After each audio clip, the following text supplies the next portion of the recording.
Hello. Comment में आया था कि क्या वेटेज क्या है, कैसे क्या करेंगे।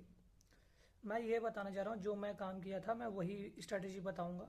और किसी का सब्जेक्ट थोड़ा वीक या फिर मतलब होता है ना, किसी का किसी सब्जेक्ट में ज़्यादा कमांड होता है, उस हिसाब से बाद में सेट भी कर लेना। मैं अपना बता रहा हूँ, देखो अभी तुम्हें सब कुछ नहीं पढ़ना है क्योंकि हमारे पास टाइम है ही नहीं बिल्कुल।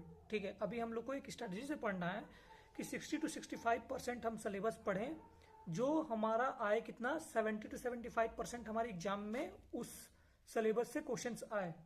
देखो, और सबसे रामबाण क्या है तुम्हारा, NCERT plus PYQ JEE mains की। ठीक है, ये हमारा रामबाण है। अब देखो, मोस्टली हम लोग गलती क्या करोगे तुम लोग, प्रॉब्लम सॉल्व करने के टाइम में तुम लोग नंबर ऑफ अटेम्प्ट्स पढ़ाते हो। भाई अटेम्प्ट पे ध्यान मत दो, एक्यूरेसी पे ध्यान दो, कितने क्वेश्चन तुम्हारे सही हो रहे हैं। ठीक है, अब देखो जब मैं बोल रहा हूँ तुम्हारा वेटेज क्या है, मतलब मैं सबसे पहले फिजिक्स से बोलता हूँ। देखो फिजिक्स में सबसे पहले क्या करना है, इजी टॉपिक्स में बता रहा हूँ जिस पे डायरेक्ट फार्मूला बेस्ड पे इन चैप्टरों से क्वेश्चन आता है। बस तुम्हें फार्मूला पता होना चाहिए और थोड़ा सा डायरेक्ट, हाँ, और ये सबसे इजी होता है, जैसे सेमीकंडक्टर। ठीक है, फिर तुम्हारा ये मॉडर्न फिजिक्स, फिर इलेक्ट्रोस्टेट, करंट एंड इलेक्ट्रिसिटी, और एक तुम्हारा कौन सा है, कैपेसिटर। ये 5 चैप्टर तुम कर लोगे ना, डायरेक्ट इसे फॉर्मूला बेस्ड क्वेश्चंस बनते हैं। क्यों? और देखो इसमें फॉर्मूला बेस्ड रहता है, इसे डायरेक्ट न्यूमेरिकल पूछता है, समझ रहे हो, हमें पता रहता है। और ये रिपीटेड पी बाई क्यू होते हैं, मतलब सेम पैटर्न के क्वेश्चन बार बार आते हैं इन चैप्टरों से।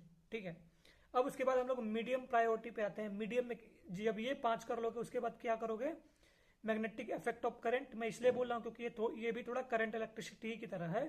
फिर रे ऑप्टिक्स कर लेना, और तुम्हारा फिर यूनिट डायमेंशन एंड एरर। ये तुम्हारा फिजिक्स का हो गया।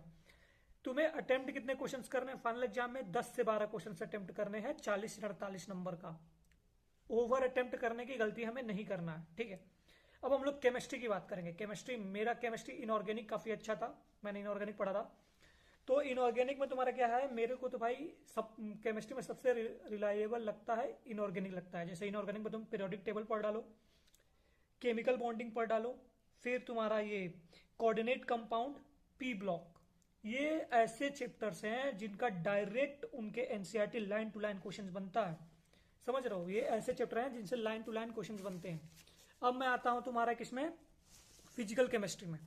फिजिकल केमिस्ट्री में तुम्हें क्या पढ़ना, मोल कंसेप्ट तो भाई पता ही है, क्योंकि बिना मोल के काम नहीं चलेगा। फिर उसके बाद तुम कर देना क्या, सॉल्यूशन, थर्मोडाइनेमिक्स, और फिर क्या, इलेक्ट्रोकेमिस्ट्री। इलेक्ट्रोकेमिस्ट्री भी काफी इजी है।